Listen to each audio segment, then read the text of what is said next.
سلامونه او نیکی هیلې ګران دوستانو د سید اکرام سادات یوټیوب چینل ته ښه راغلاست. دوستانو دا زموږ لومړنۍ د پښتو خپرونه ده چې تاسو ته یې وړاندې کوو. ډېر دوستانو زموږ څخه خواهش کړی و چې زموږ لپاره هم په پښتو ژبه څو خپرونې ډالۍ کړه، نو په دغه سلسله باندې موږ دغه خپرونه تاسو ته جوړ کړې ده. دا خپرونه زموږ د کاریابي د سایت اکبر په باره کې ده چې څنګه کولی شو د اکبر سایت په واسطه سره کارموندنه وکړو. دوستانو په دا برنامه موږ دوه اصلي موضوعات تر څېړنې لاندې نیسو. اول دا موږ څنګه پیدا کولی شو چې اکبر اصلي سایت کوم یو دی. دوم چې موږ په یو ارګان ته څنګه په صحیح طریقه خپل سی وي یا معلومات پاڼه استولی شو. نو که غواړئ چې تر اخره پورې دا ټول شیان زده کړئ نو زموږ سره پاتې شئ.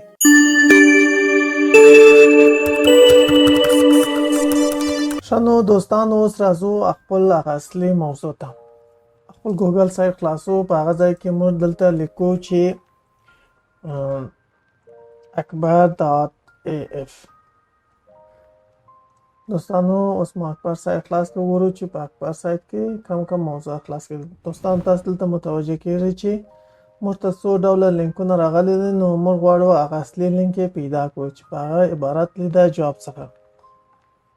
دا خلاصو دوستانو تاسو دلته وینئ چې 380 وظیفې موږ ته راښودل شوي دي چې په 4 ستونه باندې ولاړ دی. اول ستون چې دی د وظیفې عنوان دی، دوهم ستون د ارګنایزیشن نوم دی، دریم ستون د هغه ځای ته ویل کېږي چې مثلا په کوم ځای کې دا وظیفه ترلاسه کېږي یا محل د اقامت په کوم ځای کې دی، او څلورم ستون په دا باره کې دی چې دا وظیفه څه مهال کلوزینګ ټایم دی، یعنی بسته کېږي، بیا موږ نشو کولی چې هغه ته اپلای وکړو. دوستانو تاسو دلته وینئ چې موږ دلته ډېر عنوانونه لرو، نو په دا خاطر موږ دا یو دانه د نمونې په شکل انتخابو چې څنګه کېږي زموږ موضوع. دوستانو په دغه نقص باندې هم تاسو کولی شئ چې په راتلونکي صفحه کې ولاړ شئ، وګورئ په هغه صفحه کې کوم وظیفې دي هم تاسو کولی شئ. دوستانو یو وظیفه موږ دلته انتخابو چې کوم وظیفه به انتخاب کړو، دغه وظیفه به انتخاب کړو. دوستانو زموږ وظیفه دا بخش هم خلاصو. نو په دغه ستون کې تاسو وینئ دوستانو چې د وظیفې محل دی، مثلا ملیت دی، پروګرام دی، وخت دی، دا شان په باره کې معلومات ورکول شوي دي. په دوهم قطار کې هم تاسو کولی شئ چې د دې وظیفې په باره کې معلومات ولولئ او زده یې کړئ. په یاد مو وي چې په دغه بخش کې دوه شیان ډېر زیات مهم دی. اول دا ویکنسي نمبر چې همیش مو باید په یاد وي چې هر وظیفه استوي باید ویکنسي نمبر مو در سره وي. دوم مو جندر په یاد وي چې دا د ښځینه لپاره دی او که د نارینه‌و لپاره. دوستانو دا نور د وظیفې په باره کې دا بخش هم د معلومات دی، همدغه بخش هم د معلومات دی چې کوم وظیفې تاسو پر مخ بیولی شئ، دا تجربې کاري دی. او دغه آخري بخش چې تاسو وینئ دا په دې معنا دی چې تاسو څنګه کولی شئ چې د خپل سی وي او همدغه ایمیل ادرس ته یې واستوئ. نو په دغه ځای کې موږ د ایمیل ادرس ځان سره کاپي کوو. نو اوس ځو چې خپل ایمیل ادرس خلاصو. دوستانو موږ څنګه کولی شو چې په درست شکل خپل ایمیل ادرس واستو، دغه لپاره هم موږ یو ویډیو لرو، تاسو هغه کتای شئ. نو راځو خپل ایمیل ادرس خلاصو.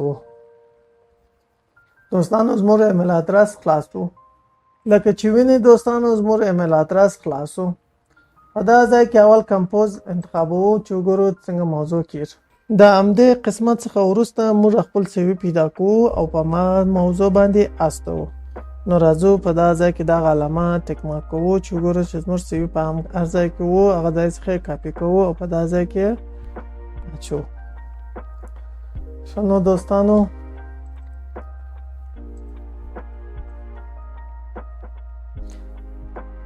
موضوع مو دا په کاپي کېدو دی زموږ سی وي. نو اوس یې چیش کو سینډ کو، نو چې زموږ سی وي ولاړی نو په دا معلوم شو چې زموږ هغه وظیفه انشاءالله ترلاسه کولی شو. دا زموږ د دې هفتې برنامه.